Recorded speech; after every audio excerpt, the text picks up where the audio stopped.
നമ്മൾ ഓരോരുത്തരും ഒരു തരത്തിലല്ലെങ്കിൽ മറ്റൊരു തരത്തിൽ ജീവിതത്തിൽ നിരാശ അനുഭവിക്കുന്നവരാണ്. ഈ നിരാശയെ മറികടക്കാൻ നമ്മൾ ഇല്ലായ്മയുടെയും വല്ലായ്മയുടെയും അതൃപ്തിയുടെ ഒരു വാക്കുകൾ മാത്രമേ നമ്മൾ പറഞ്ഞ് ശീലിച്ചിട്ടുള്ളൂ, നമ്മൾ കേട്ടിട്ടുള്ളൂ, നമ്മൾ ജീവിതത്തിൽ അത് പ്രാക്ടീസ് ചെയ്തിട്ടുള്ളൂ. അപ്പോൾ അതിനെ മറികടക്കാൻ, നമുക്ക് ആ നിരാശയെ മറികടക്കാൻ, നമ്മളുടെ ജീവിതത്തിലെ ഓരോ വിജയങ്ങളെയും നമുക്ക് കരസ്ഥമാക്കാൻ നമ്മൾ ചെയ്യേണ്ട ഒരു അടിസ്ഥാന ഘടകമാണ് പ്രാർത്ഥന. ഈ പ്രാർത്ഥനയ്ക്ക് ജാതിയോ മതമോ ഭാഷയോ ഒന്നും തന്നെയില്ല. ഏത് തരത്തിലായാലും നമ്മളുടെ സൃഷ്ടാവിനോട് നമുക്കടുക്കാൻ അവിടെ ഒരു അതിർവരമ്പുകളില്ല.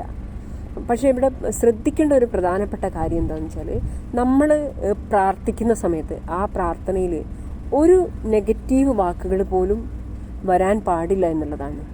അതായത് നമ്മളുടെ ഓരോ സായാഹ്നത്തെയും നവീകരിക്കാനും ഓരോ പ്രഭാതത്തെയും പുതുമയുള്ളതാക്കാനും എല്ലാം തന്നെ നമുക്ക് ഉതകുന്ന ഒരൊറ്റ സംഗതി ഈ പ്രാർത്ഥനയാണ്. നമ്മൾ രാത്രി ഉറങ്ങാൻ പോകുന്നതിന് മുമ്പ് നമ്മൾ ഒരുപാട് ടെൻഷനുകളും പ്രയാസങ്ങളും എല്ലാമായി ഉറക്കം വരാതെ രാത്രികൾ തള്ളി നീക്കുന്ന ഒരുപാട് പേരാണ് നമ്മുടെ മുമ്പിലുള്ളത്. എല്ലാം അങ്ങ് ദൈവത്തിൽ അർപ്പിക്കുക. എല്ലാം ഞാൻ നിന്നിൽ ഏൽപ്പിക്കുന്നു.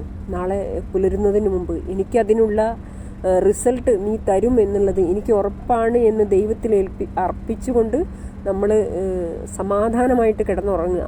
അപ്പോൾ ഈ തരത്തിലേക്ക് പ്രാർത്ഥനയൊന്ന് പുതുമയുള്ളതാക്കി കഴിഞ്ഞാൽ നമുക്ക് അതിൻ്റെ ഒരു പ്രതിഫലം നമ്മൾ വിചാരിക്കുന്നതിനേക്കാൾ കൂടുതലായിരിക്കും.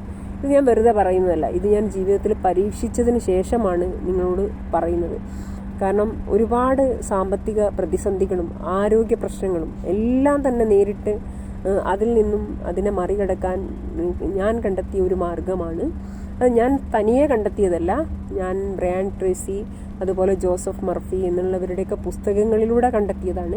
ഇപ്പോൾ അവസാനം ഞാൻ കഴിഞ്ഞ ദിവസം ഒരു വീഡിയോയിൽ പറഞ്ഞിട്ടുണ്ടായിരുന്നു, പോസിറ്റീവ് തിങ്കിങ് എന്നാണ് ഒരു പുസ്തകം. ആ പുസ്തകത്തിൽ വളരെ പ്രധാനപ്പെട്ട ഒരു 10-20 പേജുകൾ തന്നെ പ്രാർത്ഥനയുടെ റിസൾട്ടിനെ കുറിച്ച് പറയുന്നുണ്ട്. അപ്പോൾ നിങ്ങൾ എന്താണ് ഒരു പ്രാർത്ഥന പറയുന്ന സമയത്ത് പിന്നെ എൻ്റെ രോഗത്തെ ശമിപ്പിക്കണേ എന്നതിന് പകരം പൂർണ്ണ ആരോഗ്യത്തോടെ ജീവിക്കുവാനുള്ള സൗഭാഗ്യം എനിക്ക് നൽകണേ എന്നുള്ള തരത്തിലേക്ക് പ്രാർത്ഥിക്കാൻ, ആ ഒരു നെഗറ്റീവ് എനർജിയെ പൂർണ്ണമായി അങ്ങ് തള്ളിക്കളയാം നമ്മളുടെ ജീവിതത്തിൽ നിന്നും. Okay, by.